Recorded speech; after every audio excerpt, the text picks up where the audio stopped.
Everybody I have met anywhere on this planet is a human being. And as such, every human being wants these five core values in their lives. Everybody wants to be loved. Everybody wants to be respected. Everyone wants to be heard.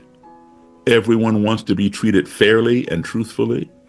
And everyone wants the same things for their family as you want for your family. And if we can learn to apply these five core values or any of these values when we find ourselves in an adversarial situation or in a culture or society in which we are unfamiliar or uncomfortable, I can guarantee you that your navigation of that situation, that society, that culture will be much more smooth and much more positive and much more productive.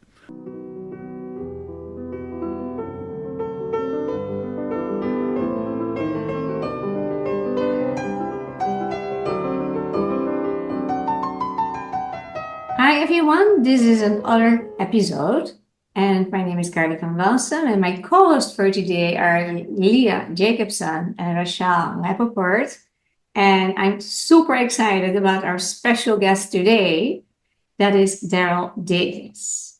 And all of us have known Daryl before from hearing him speak somewhere or found videos. And Daryl has such an amazing story that is so needed in the world that we cannot wait to hear more of how you actually, Daryl, mastered it, like going to the Ku Klux Klan, to their meetings and what you did there. So I would love to hear. I actually would like to ask you to start when you were the 10-year-old boy and with it actually how it started, how you in a way started your TED Talk as well. So Sure. please feel Well, free. thank you all for having me. I really, really appreciate it. It's an honor to be here. So yes, I will be 67 years of age next week. Mhm. And but let's go back to my childhood. I was a child of parents in the US Foreign Service, State Department.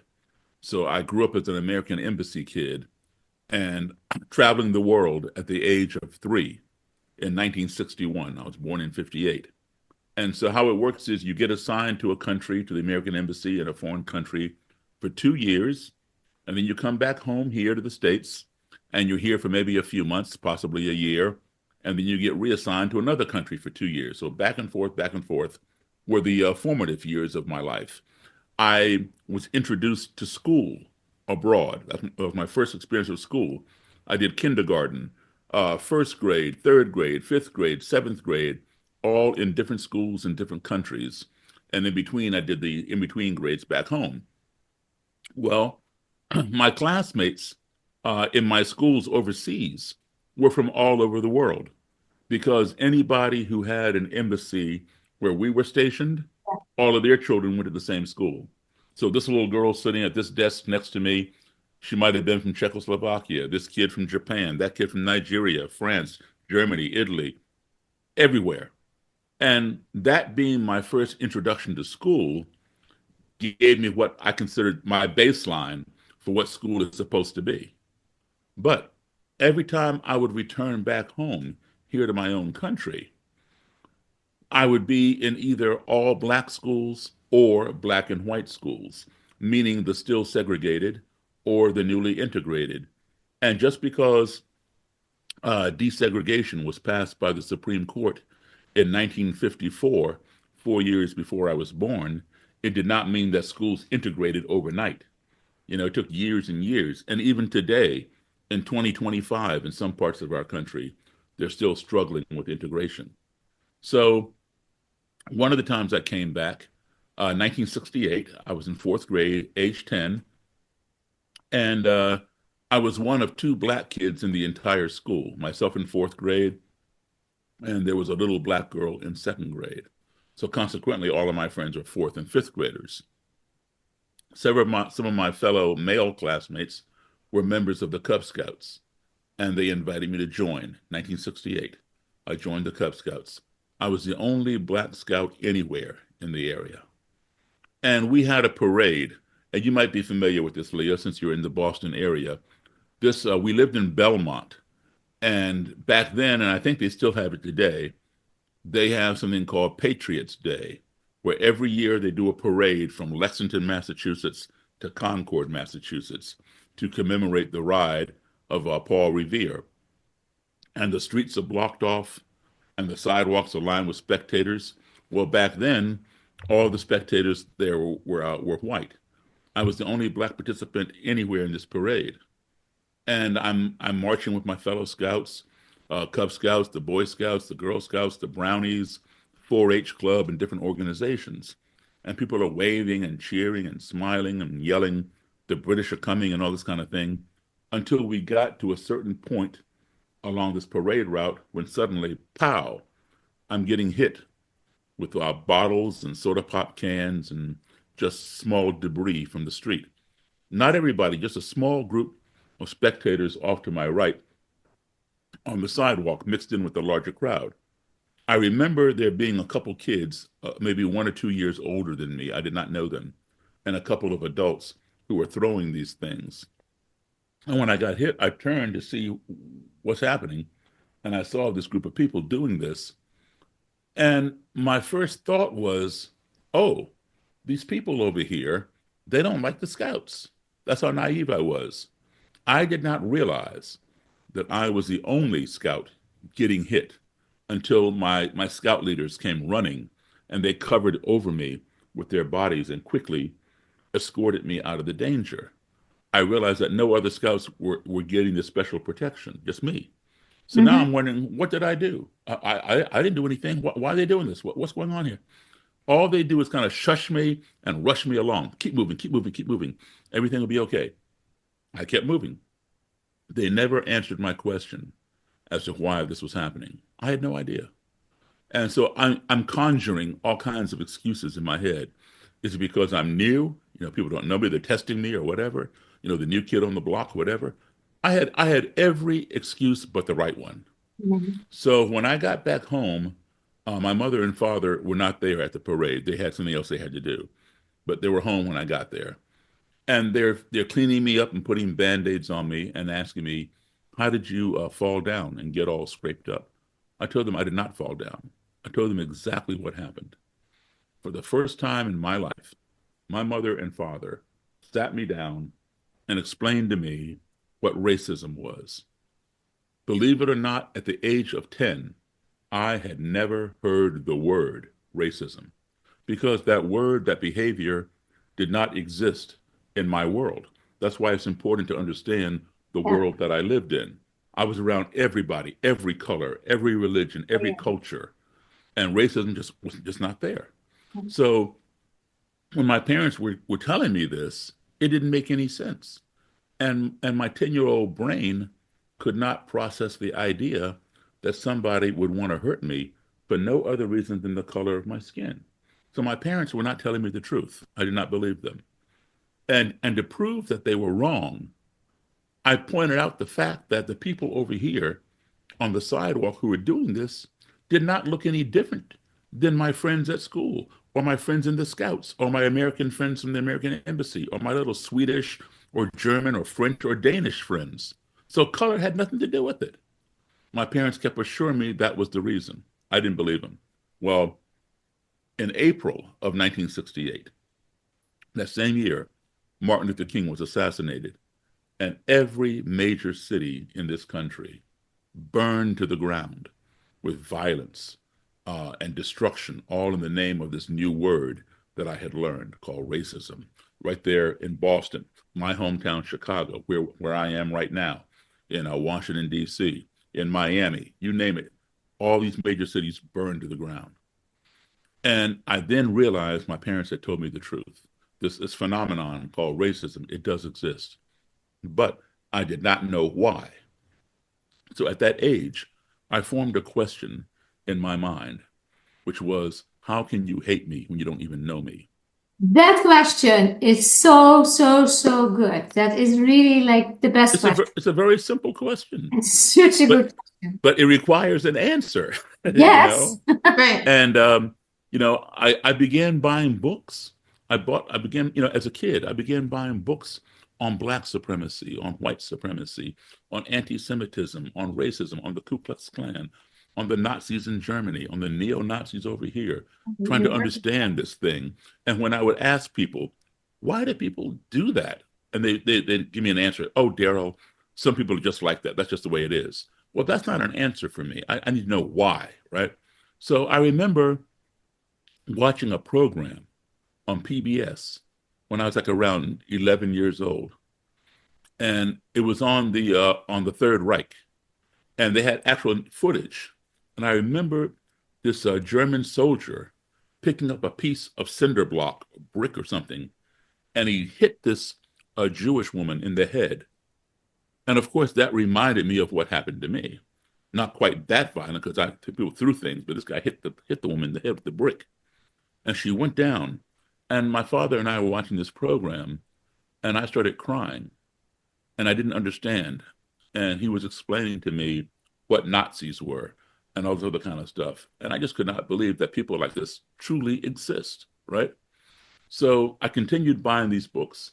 And then in 1980, I was fascinated by anybody who would promote hatred of anybody, whether they're hatred of Jews, hatred of blacks, whatever.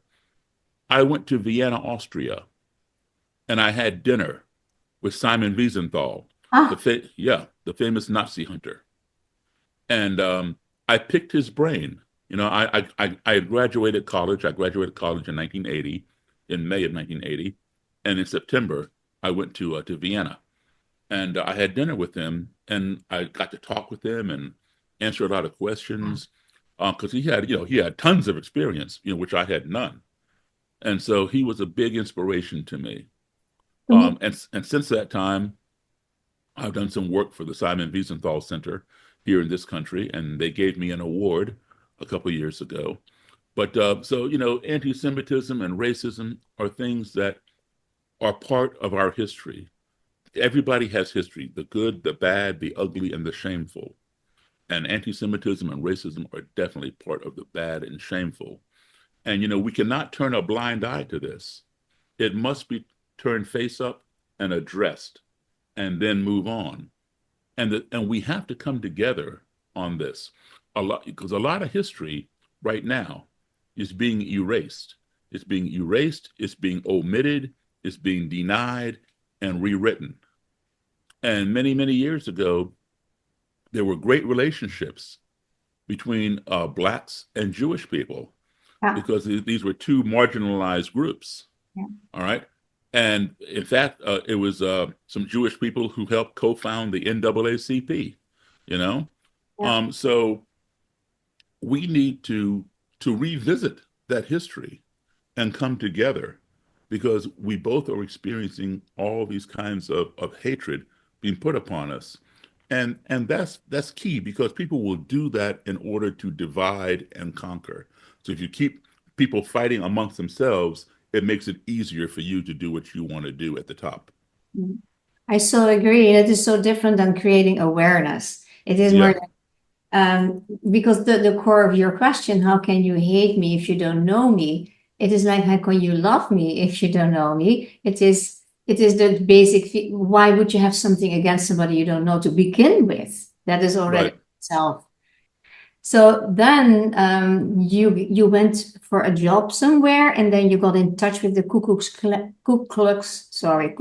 Klan leader. It's a hard way of saying it for me. And because you have actually booked remarkable results.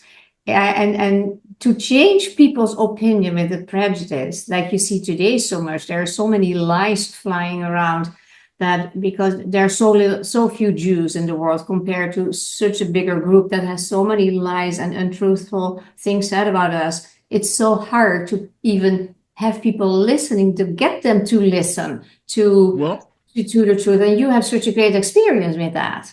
part of the problem here in this country Yeah. is that most Americans do not travel. According to our US Census Bureau, Yeah. less than 50% of Americans even own a passport, you know? Now, European people, they're always traveling. They're always going on holiday and We going have here and to. going there, Yeah. Yeah. So, We have to. so they have a wider worldview, you know? Um, I was very fortunate to have the travel experience that that I've had. Mm-hmm. I traveled around the world with my parents as a child, and now as an adult, I perform around the world. I lecture around the world, and when you combine my childhood travels with my adulthood travels, I've now been in 64 countries on 6 continents. Wow. I have performed in all 50 United States, the states here. And so, what does that mean other than I have many hotel points and frequent flyer miles? What it means is that I have been exposed to a wide variety of people, cultures, religions, colors of skin, ethnicities, etc. Yeah. And all of that has helped shape who I have become. In fact, my favorite quote of all time is by Mark Twain, and it's called the travel quote. And Mark Twain said, "Travel is fatal to prejudice, bigotry, and narrow mindedness, and Yeah. many of our people need it sorely on these accounts.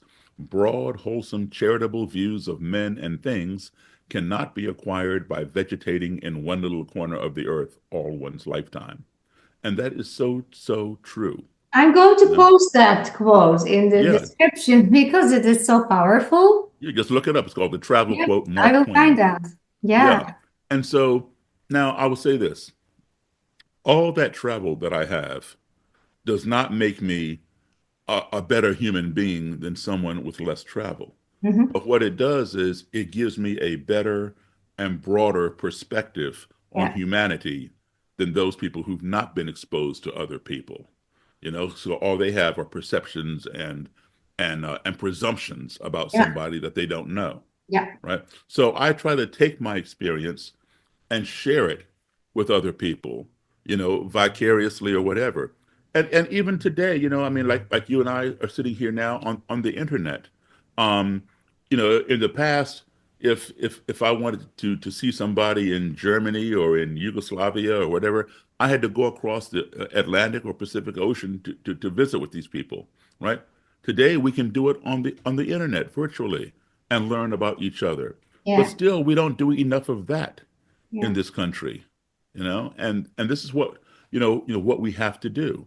So, um, in order to get the answer to my question, I had to find people who would have the answer, and that's why I went to the Ku Klux Klan. I mean, they should know why they hate somebody who they don't know, right? Because these people, they join an organization that has over 100-year history of practicing hating people. Who ever heard of such?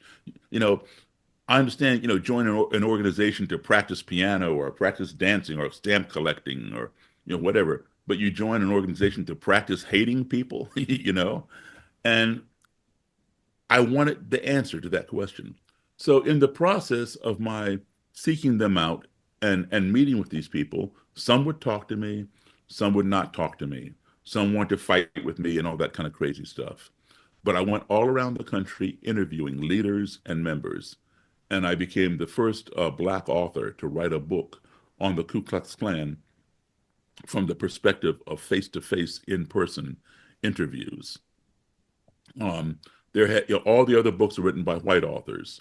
There were two books written by Black authors that talked about the Klan, but from the perspective of escaping a lynching, one in the 1930s, one in the 1940s, but not sitting down face to face with their prospective lynchers. So I wanted that experience.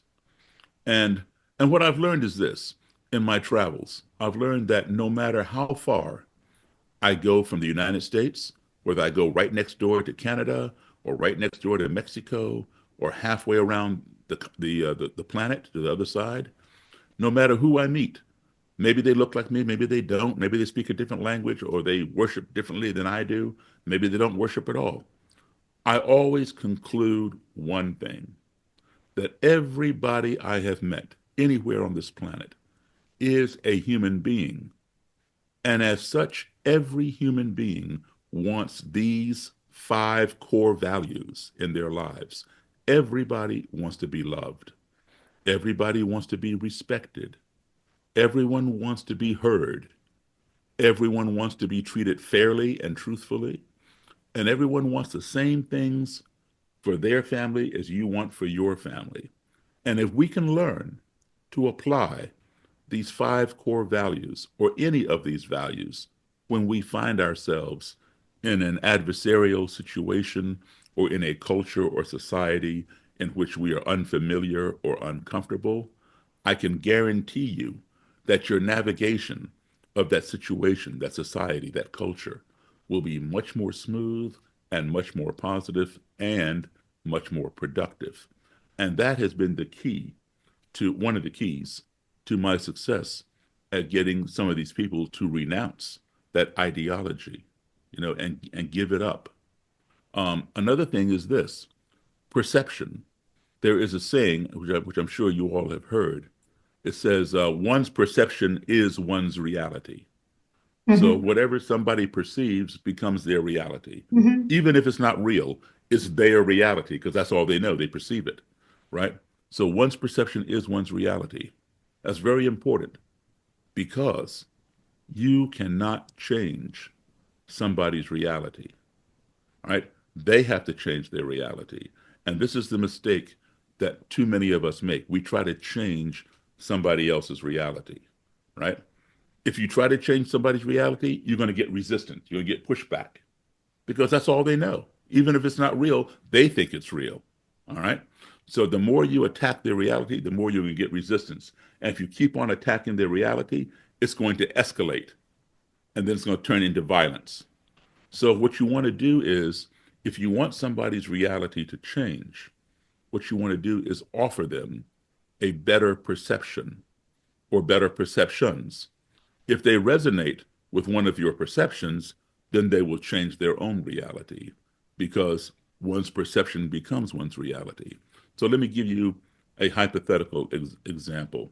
Let's say, Carla, that you have a younger brother. Maybe he's uh, 8 or 9 years old, and he goes to the magic show with his little buddies. And he comes home, and he tells you, Carla, you're not going to believe this.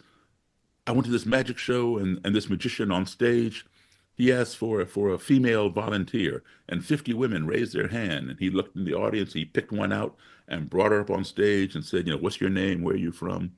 And then he had her climb into this long box and put her feet out the hole at that end and put her head out the hole at this end. And then he closed the lid of the box. Hang on a He took sec. a Yeah, he took a chainsaw and went right through the middle of the box. Yeah. And the saw came out the bottom of the box. He cut her in half.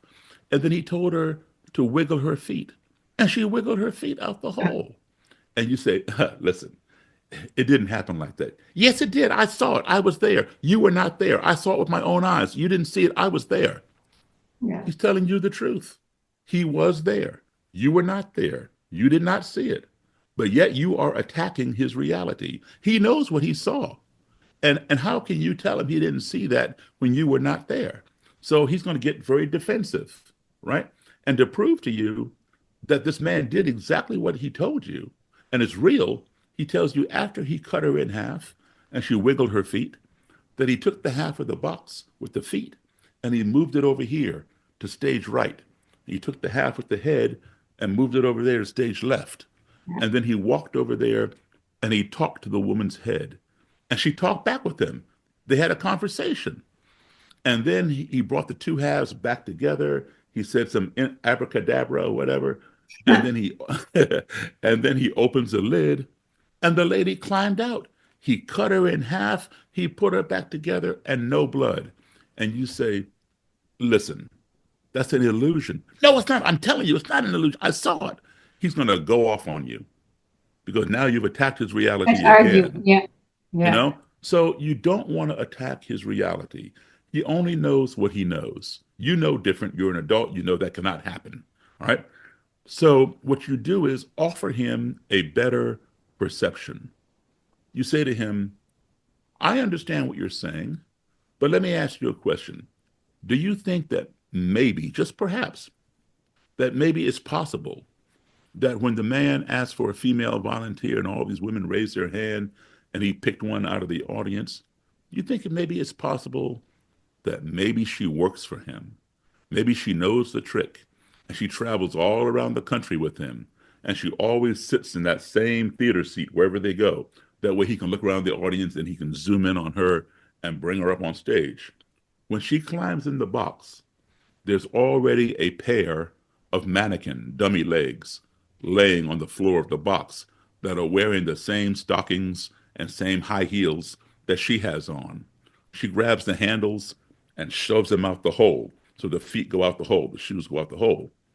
And then she brings her own knees up under her chest. So her whole body is on that half of the box. So when he cuts the box in half, the saw never touches her. And he says, wiggle your feet. She reaches over, grabs the handles of those legs and shakes them, and the feet wiggle outside the box, right? So then when he separates the feet and the head, the feet can no longer move. So he must divert your eyes from looking at those feet. So he's going to walk over here because you're going to follow him with your eyes. And he's going to talk to that woman because he doesn't want you looking at those feet because they can no longer move. She has no control over them. So of course she's going to talk back because her whole body is there. So then when he brings them back together, she pulls those poles back into the box. She leaves them there and she climbs out. And then your brother says, you know, that might be the only way that could work. You've given him a better perception, and he has arrived at that conclusion. And thank you so much for explaining that, because I've always wondered how do they do Yeah, that. me too. I never knew either. This is the perfect solution. I have like, how did they do it? And I left it that way. I had never known that. Yeah, I really appreciate that. That is You're so welcome. Yeah, So- and it is wonderful, but because I like give them another perspective. Yeah. And you always need that willing ear. And how did you get to that willing ear? And you know, let's say, you know, perception is very, very important. And conversation is very, very important because, you know, as children, you know, we learn that a tiger does not change its stripes. A leopard does not change its spots. That's who they are, right? And so why would we think that a Klansman or Klanswoman would change their robe and their hood, or a Nazi would change his swastika on his uniform, or what have you? That's who they are. But we're wrong. Yes, the tiger and leopard cannot change their stripes and spots. They were born with those stripes and spots. That's who they are, okay? The Klansman or Klanswoman is not born with that robe and hood. The Nazi is not born with that swastika. All of that is learned behavior. And what can be learned can be unlearned. It may take some time, but it can be done. Now, there will be some people who will go to their grave being hateful and violent and racist and anti-Semitic, right? But even some of those that I've met, I've had fights, physical confrontations with some of these people because they attacked me. But even then, some of them have come back later to me and apologize because they knew they were wrong. Others, they will die and they'll be buried with the same mentality. But nothing changes without conversation. The greatest weapon or tool that we have available to dismantle conflict, like anti-Semitism, like racism, is the least expensive weapon. It's free. Exactly. Conversation. It's free. But yet it remains the most underused. You know, I'm a firm believer that a missed opportunity for dialogue is a missed opportunity for conflict resolution. Yes. A missed opportunity for conversation is a missed opportunity for reconciliation. You know? Well, I have a question about that. Sure. Daryl, sometimes you're dealing with people who do not want to resolve a conflict. Right. So if they don't want to resolve a conflict, then I think you have a problem because you're not going anywhere. Nothing's going to change. If that's, they're stubborn and they're rigid and they're stuck in that position, and no matter what you say or do, nothing's going to happen to change the situation. But actually, you know what though? I've had that. I've had that many, many times. Okay. And it's not your problem. It's their problem. They're the ones that have the problem. Okay. But what happens sometimes is this. They surround themselves with an echo chamber of everybody who believes that same Yeah. way, and that's how they become that way, and it's Right, reinforced by all their buddies. Because they right. don't associate with Jewish people or black people or gay people or Muslim people, whatever. They just surround themselves with people that believe the same way. So it's an echo chamber, right? But then somebody in that echo chamber, the light bulb pops on. That person does listen, and that person does begin questioning their own ideology. And it causes a cognitive dissonance, right? And it's a dilemma, and they have to resolve it, right? When they resolve it, their life improves. Their life improves, all right? And then the hater who doesn't want to talk to you, doesn't want to see anything to do with you, he just wants to, attack you, push you down, whatever. When he sees his buddy, his life get better and better, then this person begins to think, well, maybe I need to take a look at this. You may not be able to tell him because he has so much hatred for you that he cannot talk to you. But when he sees his friend who looks like him have a better life, he begins to question himself. Maybe I need to take a second look at this. I've seen that happen many times. That is so interesting. It is a question that I have that has bothered me my entire life. I'm from the Netherlands. Uh-huh. Of course, I'm born after the Second World War, but my family history is related to the war and the Holocaust. And I mean, the Nazis could do with the cooperation of so many people. Right here in this country, right here. Walt Disney, Henry Ford. Right. Even them, even them, even them. And the Mufti of Jerusalem, I mean, we can go on and on, but in Europe, so many people who helped. And then the gruesome facts of the Holocaust, when people started to see that, has shaken quite some people. And there came like a lot of attention, for instance, for nonviolent communication, a discipline that has been developed, Marshall Rosenberg, an American, and that is very integrated in the Netherlands, in the school system. So there came kind of an awareness of we created a better world, but this can never happen again. That's not only the Jews that said it, but a lot of other people. And that was in the 60s, 70s, 80s.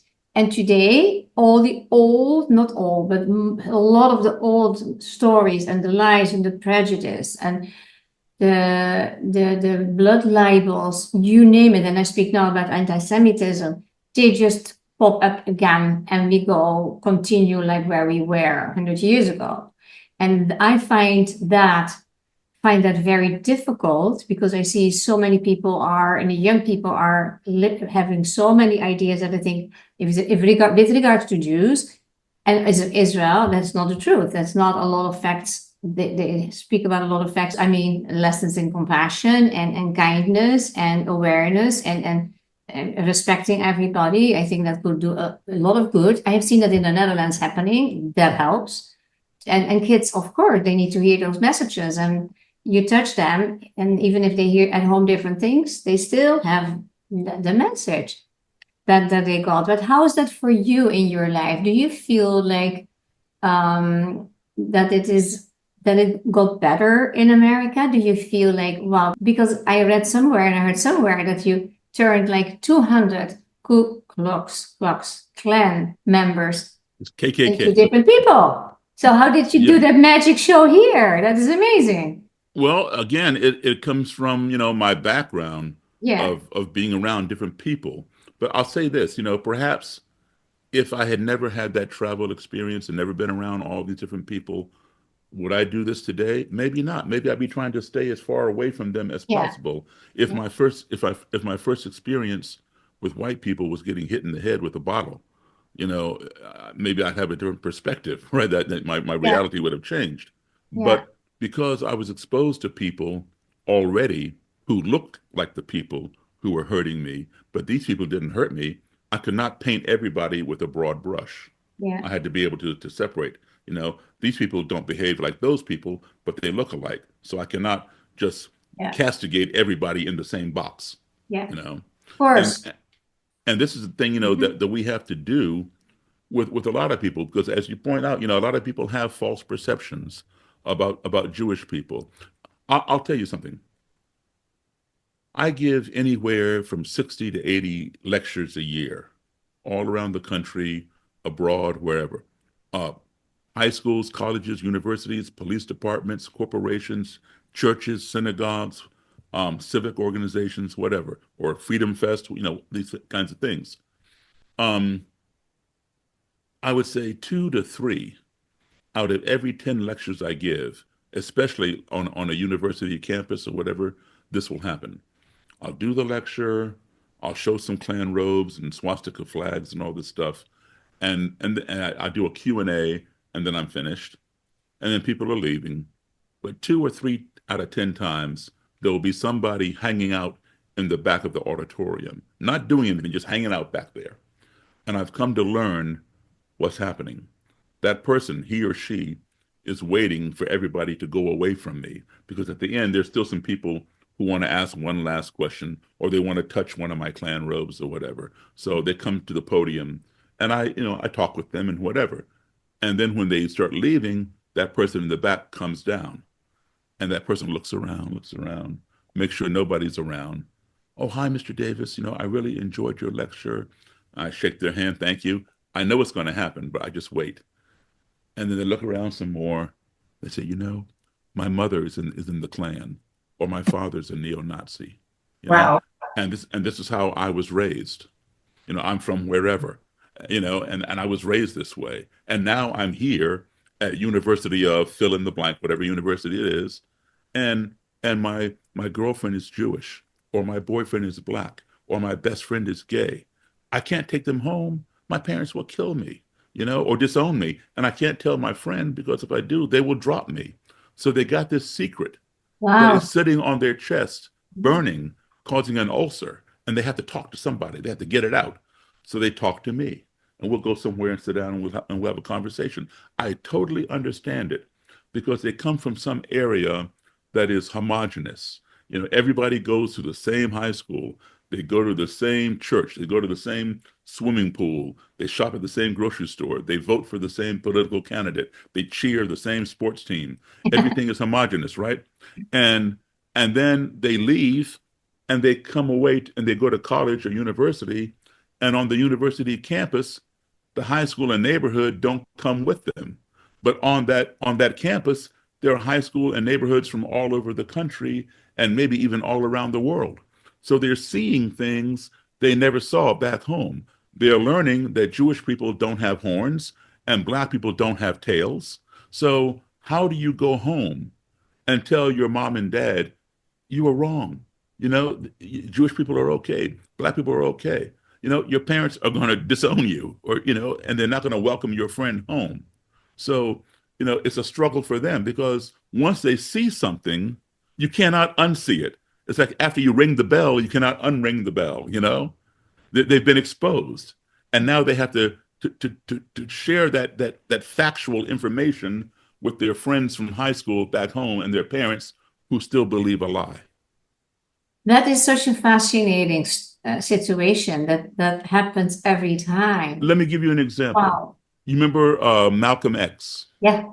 Okay, Malcolm X was a criminal, and he was a pimp and a drug dealer and whatever else, right? He got into trouble, went to prison, and in prison you have to join these gangs. If you're white, you join the Aryan Brotherhood. If you're Mexican, the Mexican Mafia. If you're black, it's the Nation of Islam or some black gang.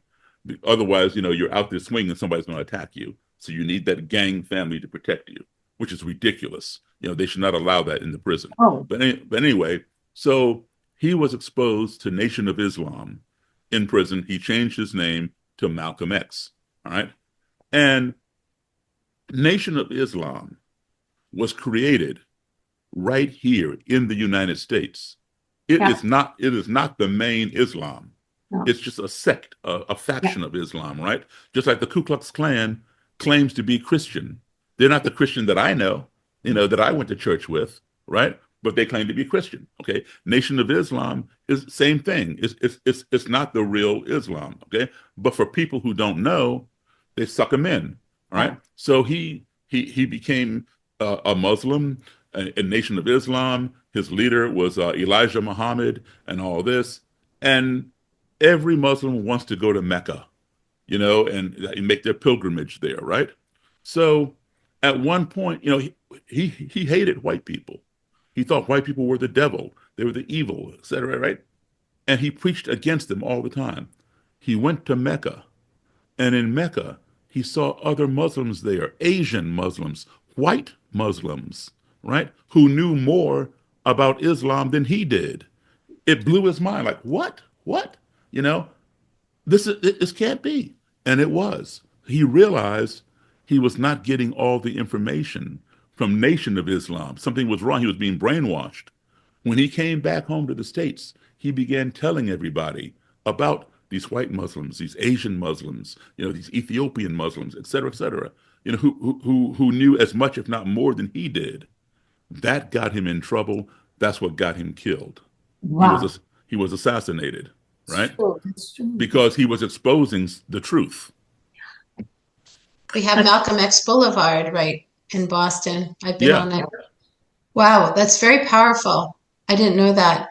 I just wanted to ask a question about, and first to just acknowledge and just celebrate the fact that you didn't get sucked into fear and shame, which is like really I think the intention of racism, anti-Semitism. It subjugates people and they get fearful and then they stop speaking up, which is what you're not doing.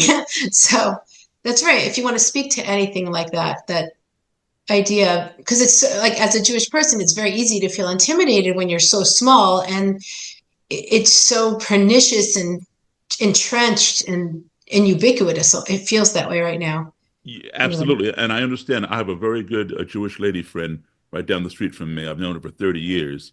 Mhm. And she called me one time and she wanted me to come to her house and take down her mezuzah on her door because so much anti-Semitism was happening right here. I said, listen, you not be ashamed of who you are.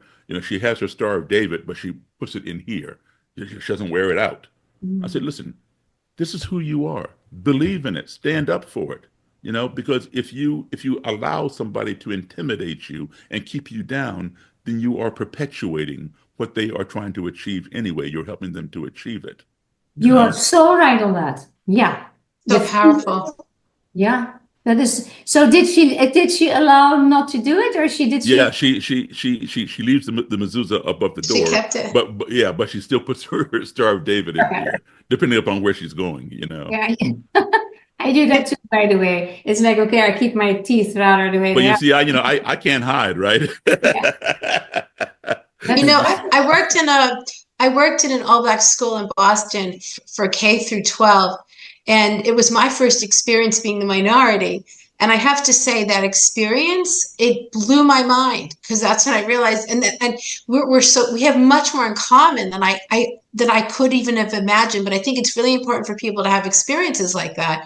Exactly. And it's really important. And I don't think we can inflict consciousness on any human. Like you're saying, we can't inflict it. We have to just be together and iron out, and like, who are you and who are you? And just, listen with respect. So I agree with that. When you meet your adversary or enemy, you're like this far apart on the ideological spectrum. But if you talk to your worst enemy for 5 minutes, you will find something in common, and that gap will narrow. And you talk for another 5 minutes, you're going to find more in common, and you get closer. When you get here, you are having a relationship with your adversary. Maybe you're not going to his birthday party or something, but you're having a cordial relationship, and you keep on talking, you find more in common. And now you're being friendly. You don't agree on everything, but you have a certain kind of friendship and respect for each other. Yeah. And at that point, they began wondering, why did I hate that person? Because you have found more in common than you have found in contrast. And the trivial things that you have in contrast, like skin color, or whether you go to a church, a mosque, a temple, or a synagogue, begin to matter less and less.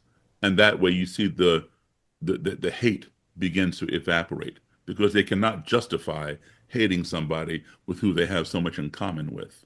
Sure. Now, you know what you just said reminds me of what I heard you say at the conference that the three of us were at, where we heard you talk about the Grand Wizard.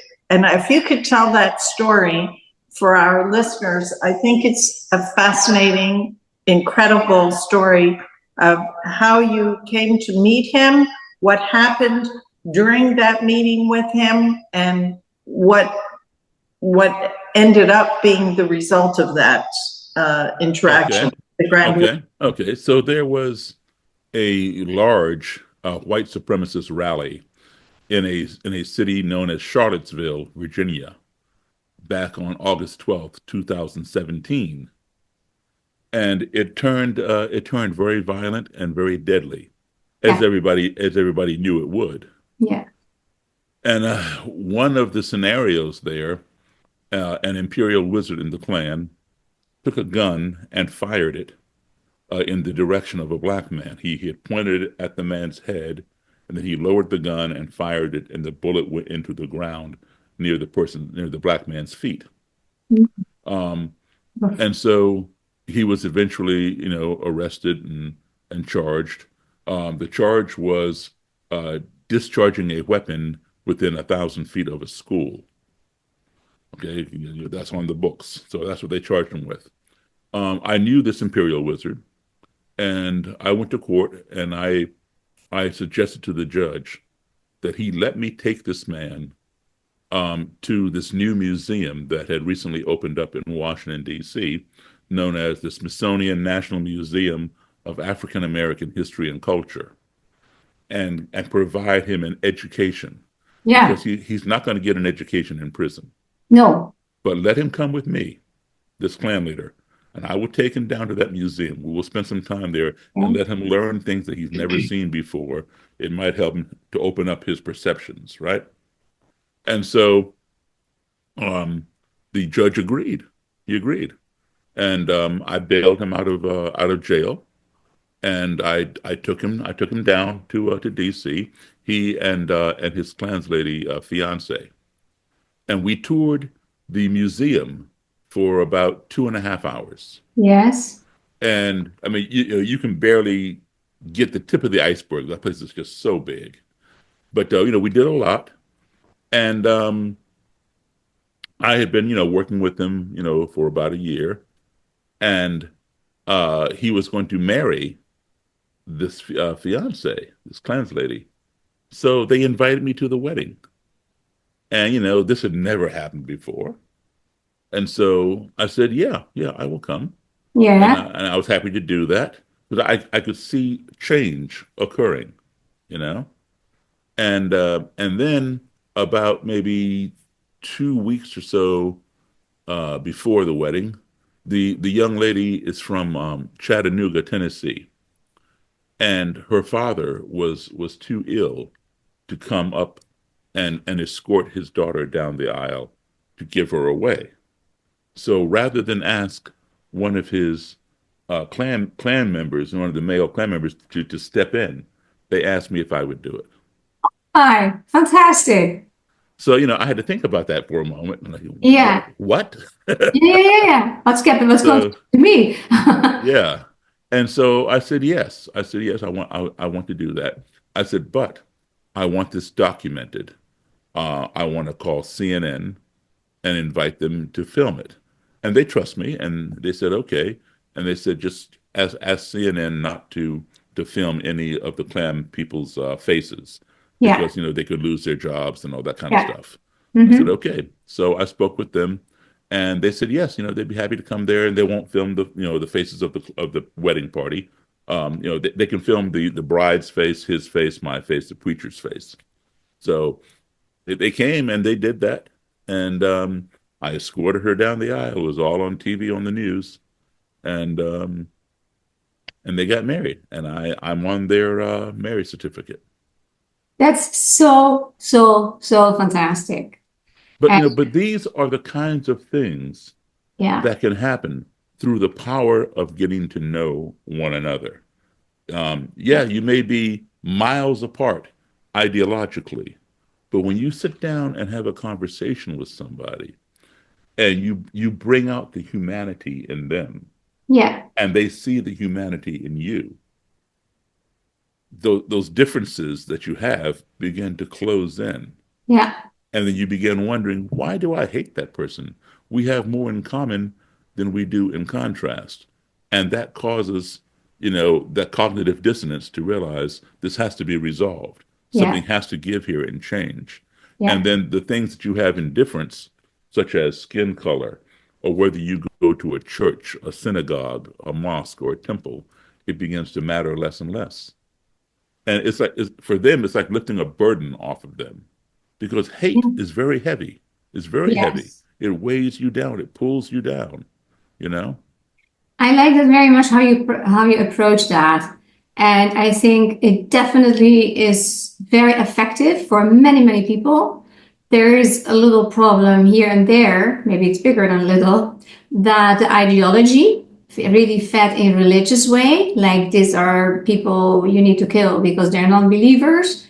That's hard to get that in a different you want to speak to people's hearts, but if they in a way believe that that is really it's given by a religious deity, I would say, then it becomes very difficult to go against that. And that is something we face in this time so much with anti-Semitism. But I find your story so inspirational because you're such a nice personality and such a nice man. That makes it even more. You don't come from a place, as far as I see that, like, oh, I'm so the victim. I'm so miserable. It's so terrible. You come just from such a kind place that is making people also easier to see from why it's such a nice man. How could I ever have been nasty about him or against or to him because of his skin color? So I think that also helps. I think you're really blessed with the right personality and mindset to do this important work. Yeah. And yes, and a lot of that, I think, is, how we raise our children, Yeah. what we expose them to, Oh, yes. Oh, you know? yes. And my parents had taken me as a child Yeah. all around the world, Yeah. and I saw many different kinds of people, some like me, some not like me. Yeah. But I recognized them as human beings Yeah. and came to the conclusion that as human beings, we all may have different cultures, different likes and desires, but at the end of the day, we all want the same things. We want love, we want respect, we want to be heard, we want to be treated fairly. We Yeah. want the same things for our family as anybody else wants for their family. Yeah. And that's why it's so important to express those values Yeah. when you find yourself in the presence of somebody with whom you may not agree. It will make the conversation go much more smoother and much more productively. Were you afraid? Were you never having fear, like, oh my God, I go with these Ku Klux Klan demonstrations and they will attack me? How did you deal with those feelings of hate when you faced it? Yeah, I never really felt fear like that. Probably because I'd already met people who looked like them who treated me well. Because, to be honest, I would rather see somebody in the robe and hood, and I know what they stand for, than see somebody in a suit and tie, and Right. they smile in my face and stab me in the back. Right. You know what you're dealing. Exactly. I remember the moment where you were sitting and the soda cans were making noise and you stared at each Exactly. other in the eyes and you're just like ready to pounce, both of you. Yeah, and And I was ready to take that guy out. so powerful. I mean, it was a bunch of cans of soda. I think that was the moment where your energies just sort of decompressed a little bit after that and just realized, hey, Right. we're in this together on some level, on some cosmic level. It's We're both human. yeah, exactly. And it's hard enough to picture a black man and a Klan leader sitting together in a motel room, let Yeah. alone these two guys sitting together laughing in the motel room. Because when that noise happened, we were ready to attack each other because we each thought the other one had made the noise. And then when we figured out it wasn't either one of us, we began laughing. So the lesson taught there is ignorance. Ignorance breeds fear. We fear the things of which we are ignorant, the things that we don't understand. if we do not address that fear, that fear will escalate into hatred, because we hate the things that frighten us. If we don't address the hatred, that will escalate into destruction. We want to destroy the things that we hate. Why? Because they frighten us.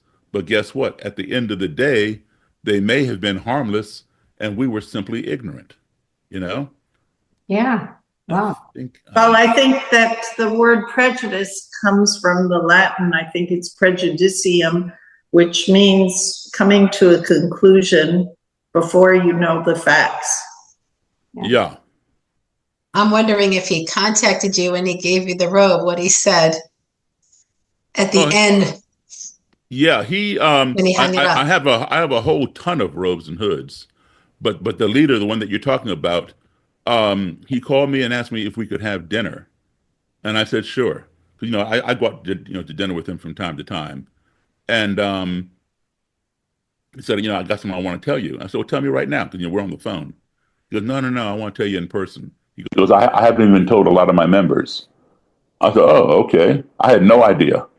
And so I went up and met him for dinner, and he told me he was done with the Klan. He could not justify, being my friend and being in a hate organization.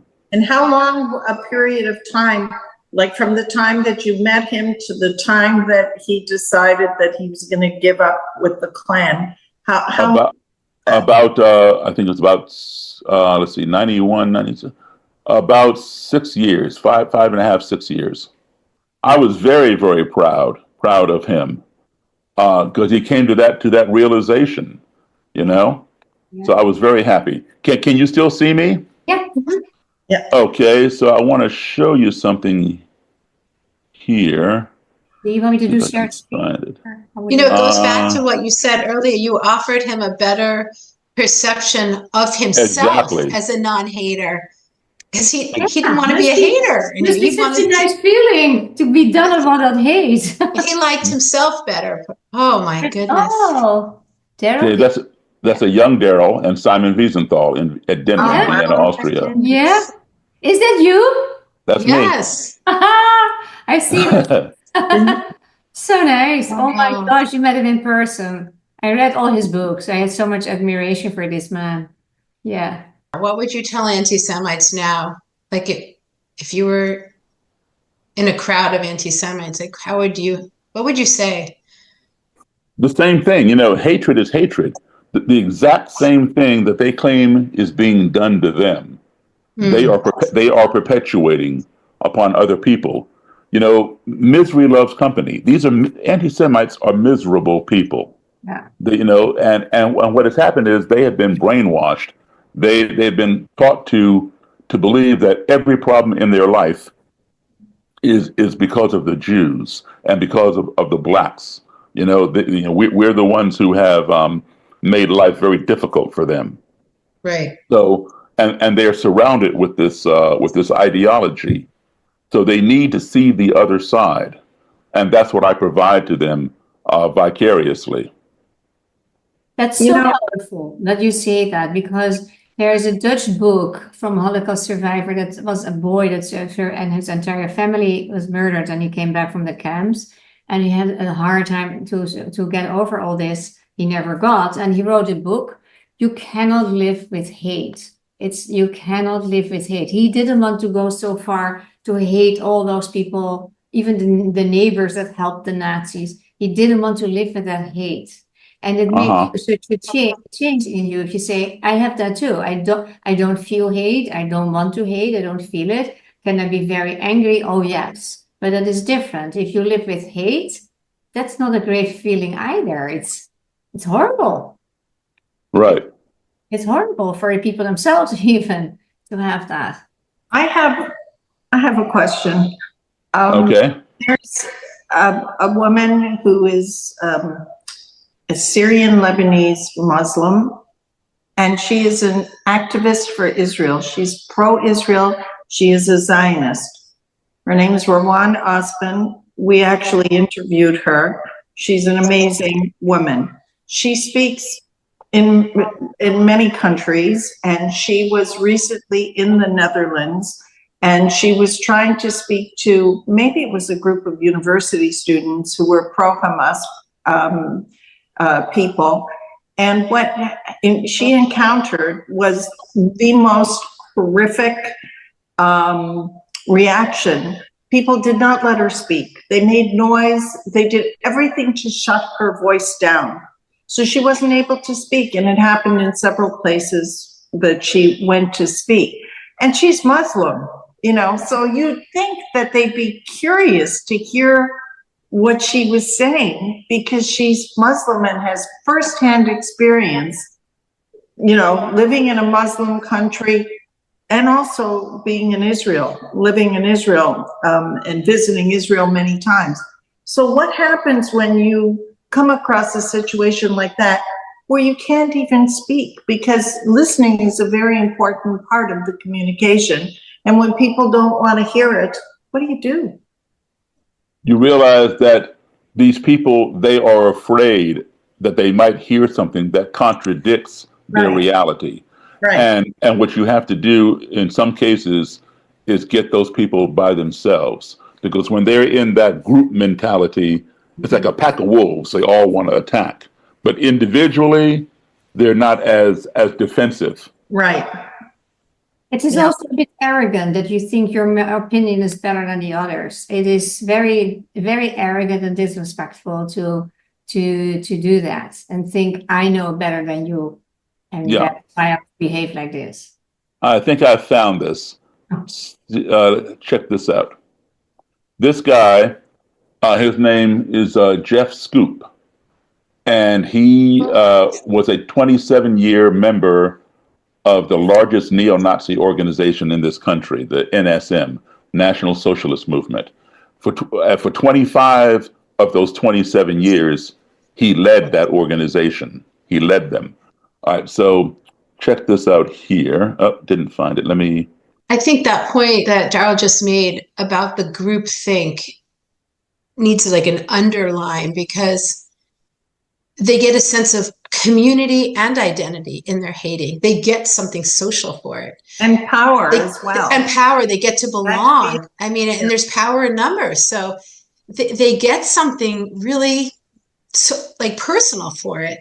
Yeah. You know? I think it's like an adrenaline rush for them. Acknowledge too, like, wow, you see that because they're always. They belong. They belong. They don't have to, and you don't have to do much. You just have to be a hater to belong. You don't have to do anything. You just have to agree to think a certain way about a certain group. There's no accomplishment like that's required. No work, nothing. And if you don't go with the big group, then they eliminate you or they exclude you, and you get really treated badly. Then the cancel culture is, Right. You don't get to belong anymore if you don't think like us. Exactly. That's the whole point. Yeah, being canceled, you're out. That's even in the Bible, like cutting off is the worst thing you can do to a person. What was his name? Jeff Stoop. Stoop? I wrote it down too. I'm Daryl Davis. For the last 4 decades, I have dedicated my life to dealing with people like this. Cultural invasion from Mexico and every other third world cesspool that's coming here and trying to overrun our borders. Who was that guy? That was Jeff Scoop, the commander of the NSM, the National Socialist Movement, which was the largest neo-Nazi organization in the United States that he led for 25 years. I interviewed Mr. Scoop in 2016, and he told me with no uncertainty and with racist and anti-Semitic venom in his voice. We would fight to the last bullet for our people. While it is important to know who he was, it is more important to know who he is today. For the last half a decade, Jeff Scoop has gone from radicalization to reconciliation, from fighting to the last bullet for his people to fighting for the rights of all people. Today, he is a world-class educator, training and assisting law enforcement agencies and other groups, both domestically and internationally, on how to combat counter-extremism. He has successfully de-radicalized others from the ideology of white supremacy and works actively to prevent young people from going down that road and joining those movements. From radicalization to redemption, Jeff has made it his mission to meet with the very people he once diametrically opposed with his racist and anti-Semitic views. When Jeff is not doing good deeds and lecturing on his own, I am proud to travel around the country and share my lecture stage with him. He educates the audience on the triggers which led him to join an extremist movement. He also shares the manipulations and tactics he learned and used to keep people in that ideology and to recruit more members. Equally important, he informs people about what led him to leave the movement and renounce the supremacist ideology that poisoned and imprisoned him for 3 decades. The take-home, audiences become better informed and learn how they too can help make this a less divisive, more kind and accepting society. From standing at opposite ends of the ideological spectrum to coming together and sitting down at Martin Luther King Jr.'s proverbial table of brotherhood. Who is Jeff Scoop today? He's not just my friend, he is my brother. Oh, Wow. what a beautiful So, message. You're Powerful. amazing. You're people amazing. can Jeff. change. People You can are change. amazing. You bring That's a them out. tearjerker. This is so Wow. beautiful. What was the No. moment for him? Like, what was his turning? Actually, it was my story about the Cub Scout story that you know, and also this lady, a Muslim filmmaker, great woman. Her name is Dia Khan, Deeyah Khan, Kahn. She's a filmmaker. She made a documentary called White Right, and she interviewed Jeff, and he could not justify hating this woman. He could not justify hating me.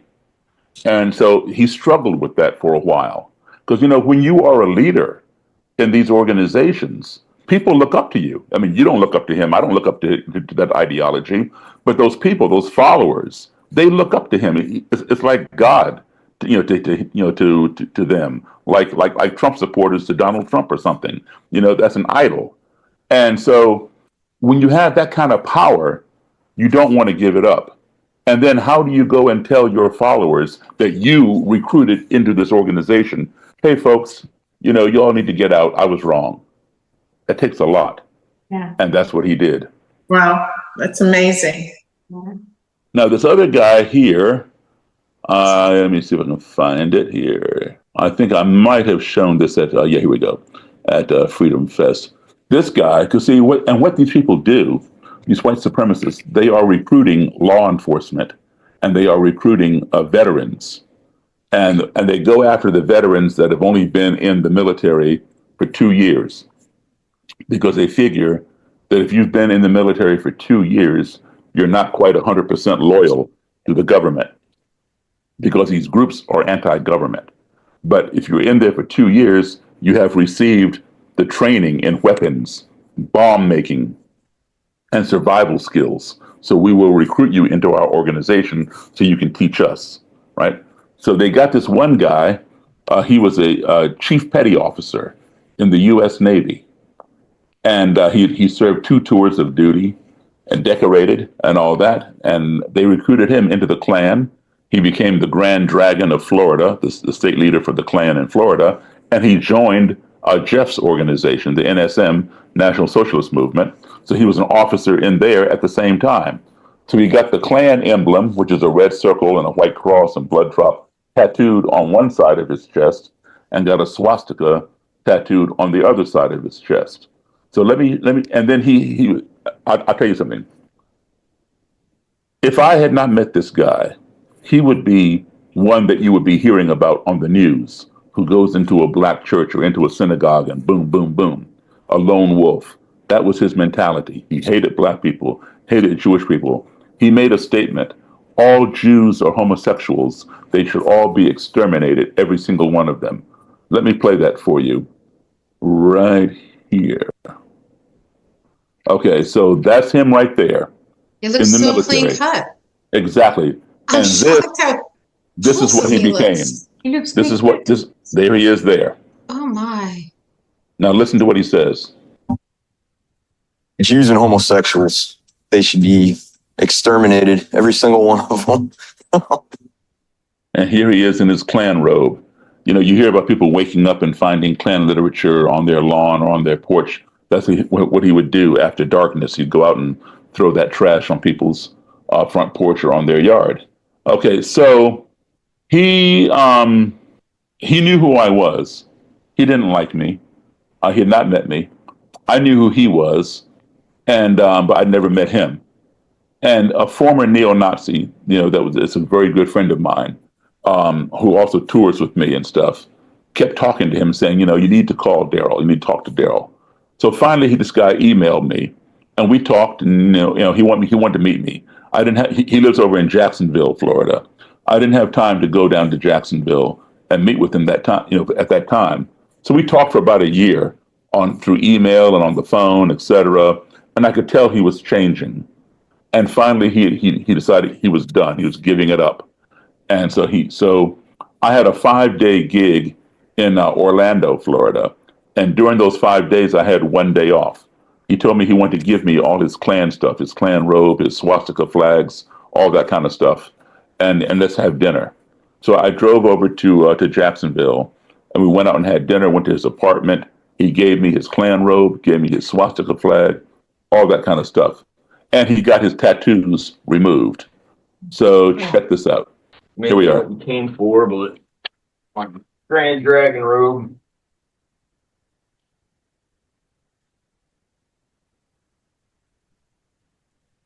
The hood where they never put eyes in it. So I had to tuck it up inside to wear it. Right. See where I'm going. There you go. Thank you. You're welcome. And this is a belt that goes with it.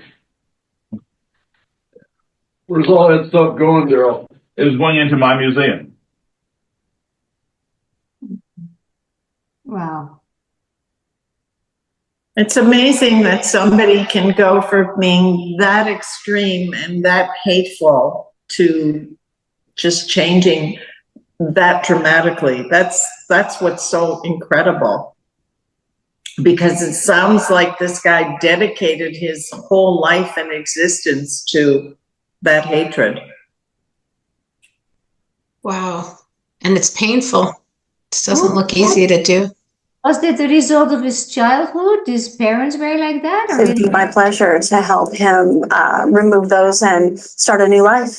It just goes to show that people can really change. Wow. You changed the world, Daryl. You changed parts in the world. I think it's one of the hardest things we're going to do is bringing peace in the world. And from what I understand, it's just about showing up in your own truth and not backing down, not fighting, but not backing down either. It's just being assertive in a positive way. I think that's how he did it, seems to me. Yeah. And then the hate ideology. I mean, and being calm in the face of that. Yeah. I find that the hardest. It's the courage. I think it's courage. Yeah. It's such a rare trait, but important, vital. Yeah. So he gave me this. I have a bunch of these. Can you see that? Wow. Yeah, we know that one. Yeah. We know it, unfortunately. Yeah, I know. Yeah. But it's better that I have it now than they have it, right? Yeah. You have like 200 uniforms, don't you? Pardon me? Do you have, how many uniforms did you get? I have I have a whole ton of stuff. And robes and hoods, probably 65, maybe 70. But I have flags and belt buckles and all kinds of, nonsense.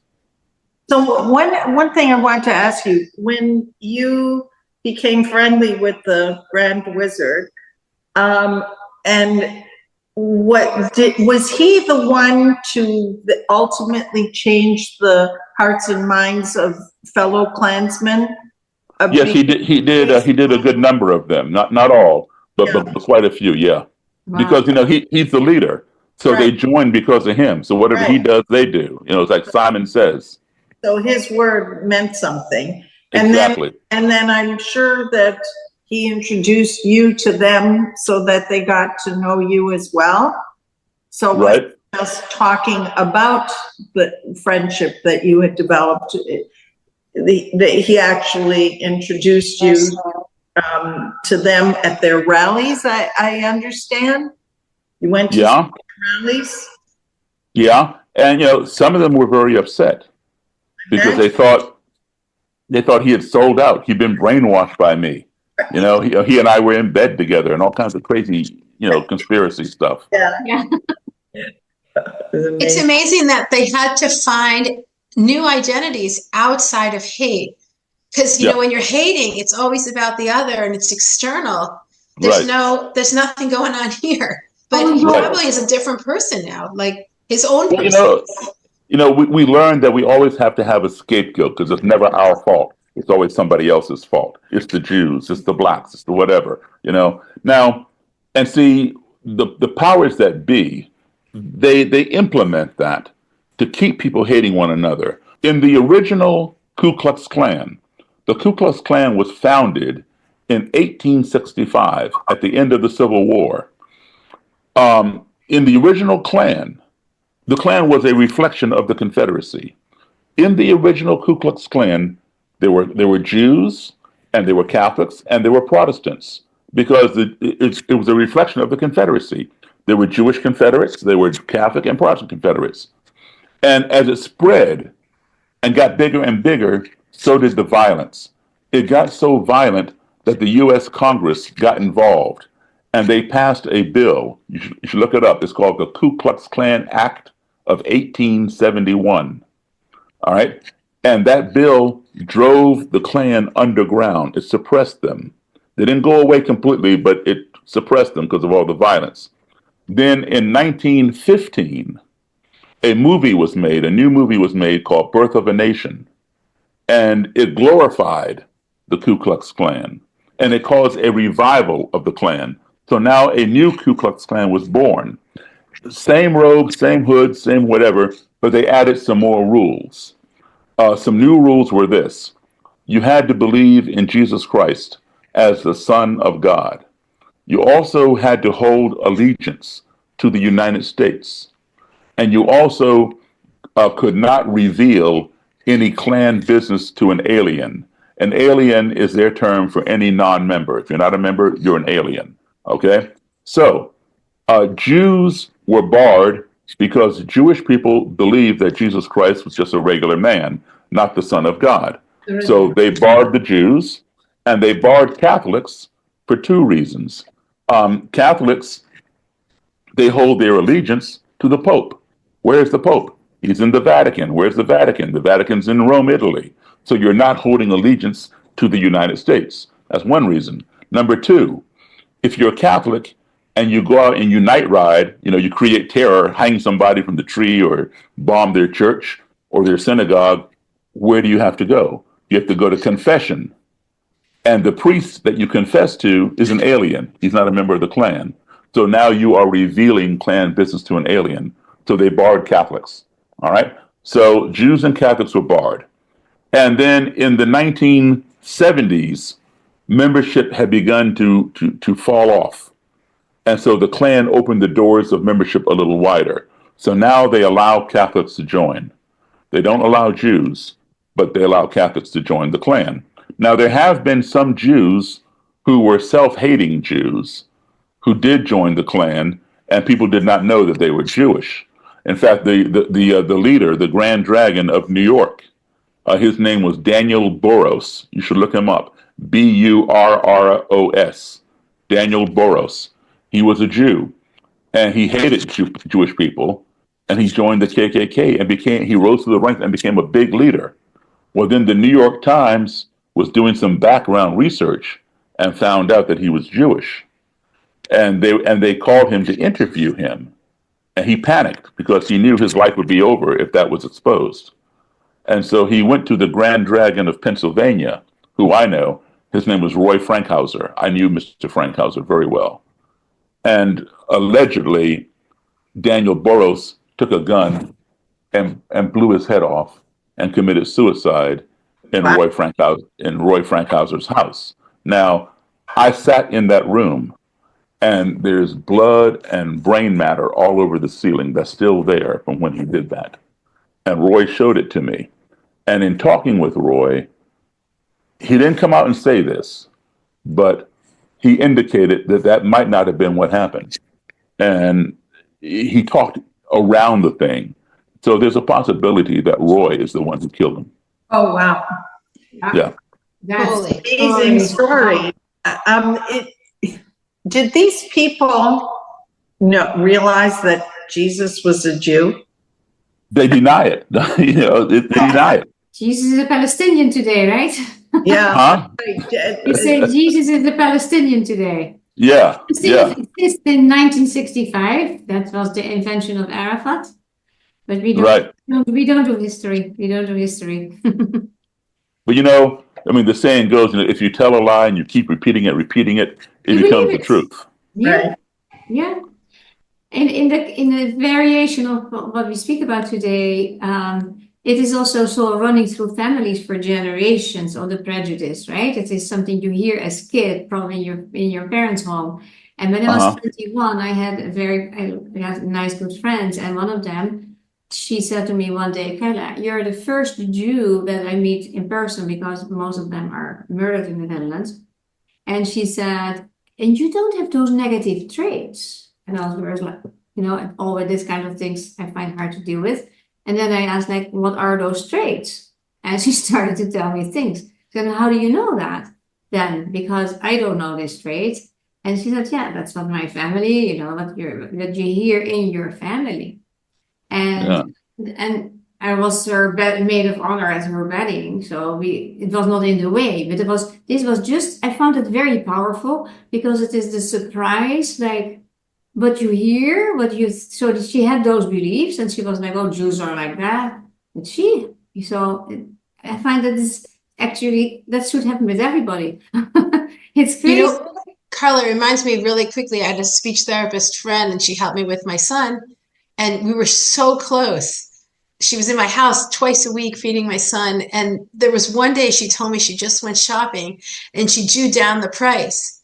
And the minute it came out of her mouth, she went, and she was horrified. We were like sisters. And she ran out of the house. She ended up writing me an apology letter. And it broke apart our friendship, sadly. But I thought about that. It's so ingrained that people don't even think about, like, what does that even mean? You're saying I'm cheap? Like, I don't think she even thought about it. Yeah, because as a kid, she heard that all the time as a kid. Right. That's so gross. It's a horrible thing to say about somebody. I'll tell you a very similar story. So, and I'll give you some advice. Don't ever buy a vehicle from the airport. All right. So the airport has fleets of vehicles, vans, shuttle vans, and buses and cars and whatever. Well, when I first put my band together, I needed a van so we could tour and travel. And so the airport was selling, off their fleet. They were getting new vans and whatever. And so the price was pretty cheap and I could afford it. I went to the airport and I bought a van. Don't ever do that because they're being driven by different people all the time who don't care. They bash it up and, it's not worth it. So the key only fit the ignition and the driver's door because it had been in wrecks. They just take a door off another van, put it on, and they don't change the lock. So you have to have a key for that. So whenever I drove the van, I had to get in the driver's side, go inside the van, unlock all the doors so my band could get in, right? So we had this gig for a weekend out of town. And so we played Friday night, and Saturday I had nothing to do until it's time to go back to the club and play. So I figured, you know what? I'm going to call a locksmith and see if he can come and adjust all my locks so one key fits everything. So I called this locksmith. He's half an hour away. He says, yeah, he gives me the price. And he comes. And he has a van like mine, except his van is set up like a workbench. He has cutters and keys and everything like that in there. And so I asked him if I could sit, a white guy, I asked him if I could sit in the van with him and watch him do this because it fascinated me. He goes, yeah, sure, come on in. Very nice guy. So I'm sitting there and he had a tool. It looked like a gun. And he went around my van and put this gun thing up to all the locks. And you went, bam, you pulled the trigger and the thing will pop the lock out of the door. Pop, boom, boom. So he had all the locks. He brought them inside the van.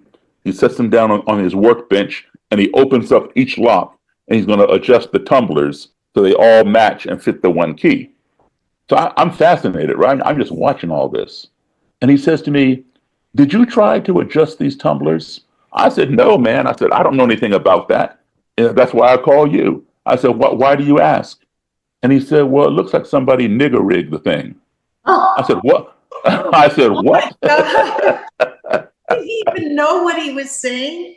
Exactly. Well, then just like Leah said, he went into complete shock. Oh, I'm so sorry. I'm so sorry. He didn't know what to do. Wow. It was just common language for him, that he had grown up with. And he apologized profusely and, gave me a discount, all kinds of things. That's good. So, and he was explaining, that's just the terminology, that he wasn't racist. It was just a term, that he grew up with as a kid. Now, the term jerry-rig is very popular. So something has been jerry-rigged, but that's derogatory also. All right. That comes from World War II.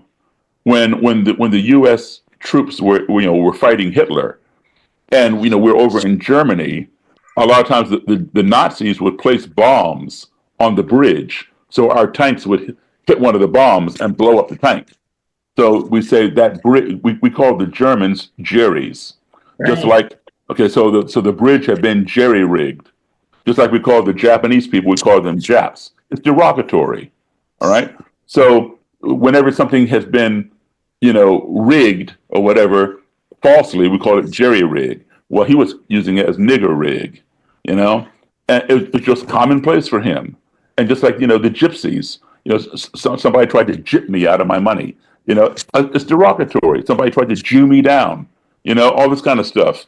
People need to understand the etymology of these words, the origin of these words, because if they understood the origin, they would not be using them. I actually agree. I'm not happy. It's not the word. But I accept the apology because you say something so automatically, and at least they take responsibility. They are not like or blaming you for don't be so oversensitive, and that is a good thing. And we can all make mistakes or say things. Why did I say that? That awareness is very good. Well, Daryl, I have the feeling we can talk with you till tomorrow. Such beautiful stories. I don't want to hold. Well, let's consider this part one, and we'll do a part two sometime. Oh, I would love it. That sounds great. Yeah, you wanted to say something, Leah? Yeah, I was just going to say what I'm going to take away from this is the fact that it's learned, and you can learn new things, and really. Not by inflicting it, but showing them a different perspective that benefits them personally. Right. They get better lives. So they don't hate. I think that's beautiful. I just want to say I had a penny thrown at me when I was a kid.